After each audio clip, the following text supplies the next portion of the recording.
Thank you, Mr. Speaker. Would the sponsor yield to a question? She will yield. Lady, does this bill contain any exceptions in the cases of rape or incest? Lady from Meade.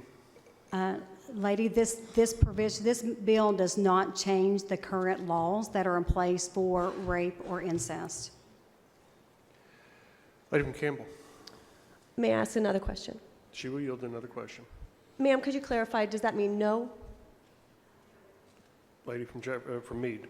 There is nothing in this bill that changes anything in the law for rape and incest, which is there's provisions that are currently in place for rape and incest, and this bill does not change that at all. Lady from Campbell. Will she yield to another question? She will yield.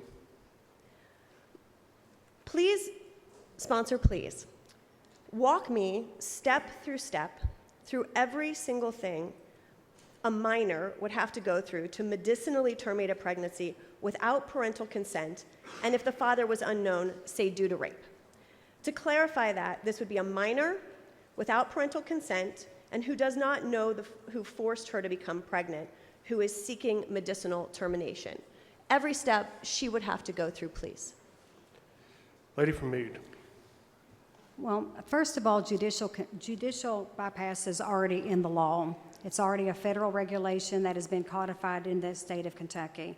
So in the event that a minor is seeking an abortion and their parents could not be contacted, nor their legal guardian, because I understand sometimes that there's domestic violence which would not allow for that to happen.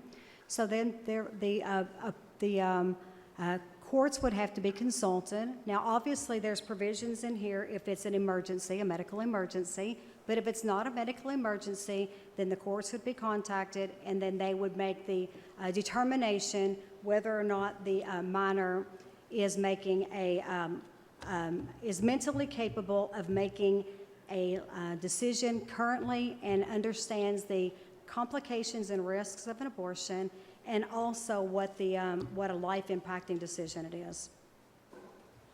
Lady from Campbell. May I restate the question? May I ask another question? She will yield another question. Thank you for the judicial bypass portion, but my question is, continue the steps, please. So let's presume that they get judicial bypass, then what would she need to do? Lady from Meade. So if judicial bypass is granted, then the minor would be given the opportunity to have the abortion if they still choose to, and then they would also be consulted or, informed of what the complications could be. Lady from Campbell. Permission to speak on the bill. Yes, ma'am. So it's my understanding that judicial bypass would take place. Day one, that patient would have an intravaginal ultrasound, which is another violation of her body. Day two, she would have a second visit with the provider. The following day, she would need to capture and submit the discharge, return that to the provider for cremation, pay for the services and pay for the cremation, obtain a death certificate, and perhaps even have her name listed on a registry. Those, I believe, would be the steps for this hypothetical young woman. When asked if they support an outright ban on abortion with no exceptions for rape or incest, a majority of Americans and Kentuckians say no. This bill is an example of extremism. It goes against the will of the majority of Kentuckians. It is perhaps most especially cruel to those who are the victims of rape and incest and could result in their suffering through forced childbirth and a lifetime of trauma around it all. And because this is contrary to the wishes of most Kentuckians, I have filed House Floor Amendment 5, which exempts those who have suffered rape and incest from the provisions in this bill. To be clear, a yes vote on this amendment is supportive of women who have been raped or suffered incest and gives them back a modicum of control over their lives. A no vote on this amendment is a declarative statement that you favor the attacker, the criminal, over the life of a woman or girl, that you feel women should be forced to give birth no matter the circumstances, and against the will of Kentuckians broadly. I ask the clerk to call House Floor Amendment 5. Clerk, please report. House Floor Amendment 5 to House Bill 3. Lady from Campbell.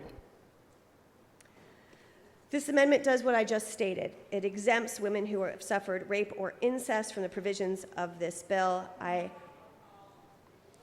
ask its adoption. Motion is for the adoption of House Floor Amendment 5. Lady from Meade. Excuse me, sir, what did you say? I apologize. She moved for motion. Do you have you wish to comment on the amendment? No, sir. Motion is for the adoption of House Floor Amendment 5. Is there any discussion on the amendment? Roll call having been called for. Those in favor vote aye. Those opposed, nay. Roll call is open for your vote.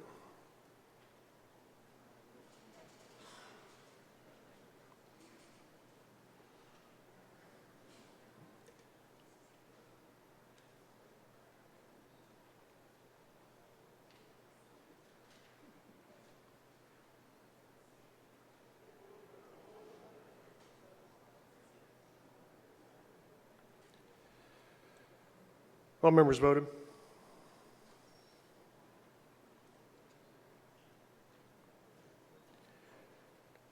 Does any member wish to change or explain their vote?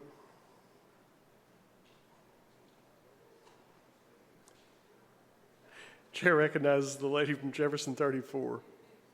Thank you, Mr. Speaker. I'd like to explain my yes vote on this very compassionate amendment, which recognizes that often women, young women especially, but women of childbearing age are often victims of incest, sometimes by their mother's boyfriend, stepdad, or even their dad or their brother.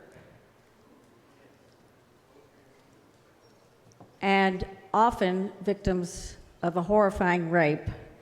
And to deny them the ability and the confidentiality to make a decision about their bodies in this unintended pregnancy is cruel and it's inhumane. Clerk will take the roll. Being 24 members voting aye, 68 members voting no, House Floor Amendment 5 fails.